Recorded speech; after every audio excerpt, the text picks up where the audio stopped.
Speed news.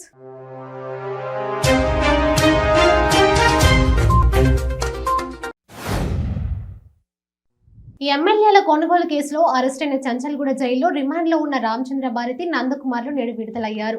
వాళ్ళు అలా విడుదల బయటకు రాగానే ఇద్దరిని పోలీసులు అరెస్ట్ చేశారు. అక్కభర్త మరదలపై కన్ను వేశాడు. పెళ్లి చేసుకోవాలంటూ కొంతకాలంగా వేధిస్తున్నాడు.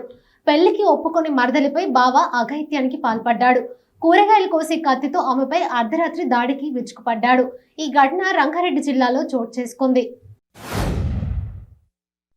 గత 3 రోజులుగా సుల్తాన్ బజార్ ప్రభుత్వ ఆసుపత్రిలో ఆందోళన చేస్తున్న వైద్యుడి దీక్షను ఎమ్మెల్యే రాజాసింగ్ విరమింపజేశారు. ఆయన సమస్యను కేంద్ర మంత్రి కిషన్ రెడ్డి దృష్టికి తీసుకువెళ్లానని, పూర్తి స్థాయిలో న్యాయం చేస్తానని కేంద్ర మంత్రి హామీ ఇచ్చినట్టు తెలిపారు. అల్లూరు జిల్లా కూనవరం మండలం టేకలబోరు గ్రామంలో వింత చోటు చేసుకుంది. చిన్నపిల్లలు షటిల్ ఆడుతుండగా గాల్లోకి లేచిన షటిల్ కాక్ గాలిలోనే ఉండిపోయింది. కిందకు పడకుండా షటిల్ కాక్ గాలిలో ఎందుకు ఆగిపోయిందో అంత చిక్కలేదు. ఇంజెక్షన్ వికటించి వ్యక్తి మృతి చెందిన సంఘటన పల్నాడు జిల్లా బొల్లపల్లి మండలం రెమిడిచర్లలో జరిగింది. జిల్లాకు కేసీఆర్ హామీలు ఇచ్చి మర్చాడని మాజీ ఎంపీ పొన్నం ప్రభాకర్ అన్నారు. కరీంనగర్ పార్లమెంట్ నియోజకవర్గంలో 2014 నుంచి ఇప్పటి వరకు ఇచ్చిన హామీలను విస్మరించినందున సీఎం సభలో నిరసన వ్యక్తం చేయాలన్నారు.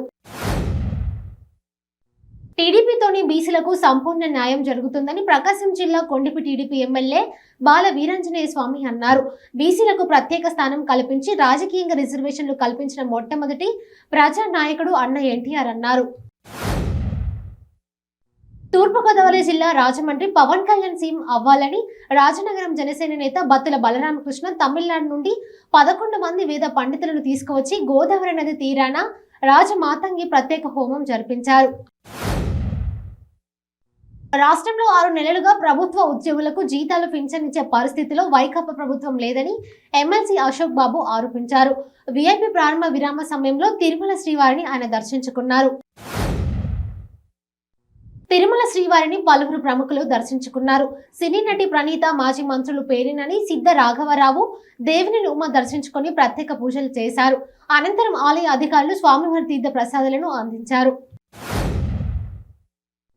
వైను మైను ల్యాండ్ అన్ని దోచుకుంటున్నారు అంటూ వైఎస్ఆర్ కాంగ్రెస్ పై ఆరోపణలు గుప్పించారు మాజీ మంత్రి కొండ్ర మురళి.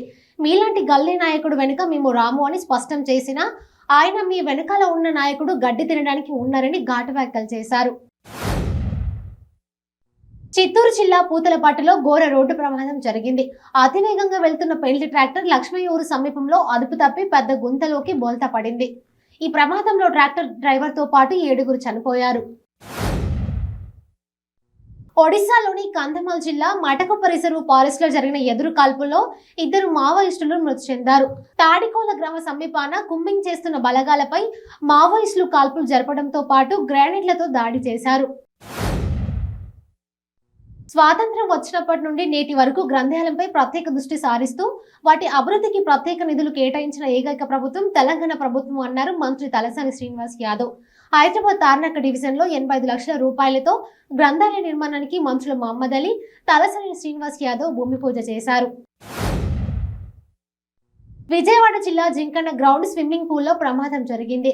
ప్రాక్టీస్ చేస్తుండగా పూల్లో క్లోరిన్ లీక్ కావడంతో పిల్లలు తీవ్ర అస్వస్థతకు గురయ్యారు. ఈ నెల 11వ తేదీన ఏలూరులో జరిగే కాంపిటీషన్స్ చిన్నారులు సిద్ధమవుతుండగా ఈ ఘటన చోటు చేసుకుంది.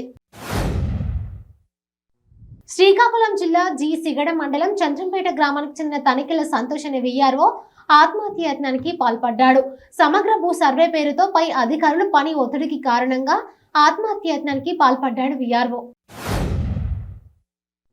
ఏలూరు జిల్లా చింతలపూడి మండలం శివాపురం గ్రామంలో ప్రతిష్ఠించిన ఎన్టీఆర్ విగ్రహం చోరీకి గురైంది. దీంతో తెలుగుదేశం పార్టీ నాయకులు, కార్యకర్తలు నిరసనకు దిగారు. తూర్పుగోదావరి జిల్లా గోకవరం మండలం కృష్ణునిపాలెంలో గుర్రాల రాములు అనే రైతు అప్పులు చేసి కష్టపడి పండించిన ధాన్యాన్ని కొనే నాదుడు లేడని, పండించిన ధాన్యాన్ని ఏం చేయాలో అర్థం కావడం లేదని సచివాలయం రైతు భరోసా కేంద్రం వద్ద ధాన్యాన్ని పారబోసాడు. హైదరాబాద్ కంచన్బాగ్ పోలీస్ స్టేషన్ పరిధిలోని చెంపాపేట పోచమ్మగడ్డ ప్రాంతంలో అర్ధరాత్రి ఇంటి ముందు పార్క్ చేసిన 3 బైకులను గుర్తు తెలియని వ్యక్తులు తగలబెట్టారు. ఈ ఘటనపై బాధితులు కంచన్బాగ్ పోలీస్ స్టేషన్ లో ఫిర్యాదు చేశారు. కాకినాడ జిల్లా రౌతులపూడి మండలం పైడిపాల గ్రామ శివారులో క్వారీ బ్లాస్టింగ్ వల్ల ఇద్దరు మృతి చెందారు. బాహిర్ భూమికి వెళ్లిన వారిపై క్వారీ పేలుడు వల్ల రాళ్లు పడడంతో ప్రమాదంలో ప్రాణాలు కోల్పోయారు.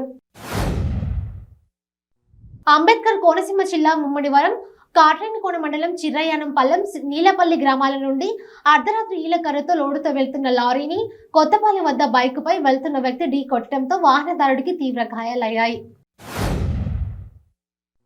సిటీ కేబుల్ వ్యవస్థాపకులు పోట్లూరి రామకృష్ణ జయంతి వేడుకలకు విజయవాడలో ఏర్పాట్లు పూర్తయ్యాయి.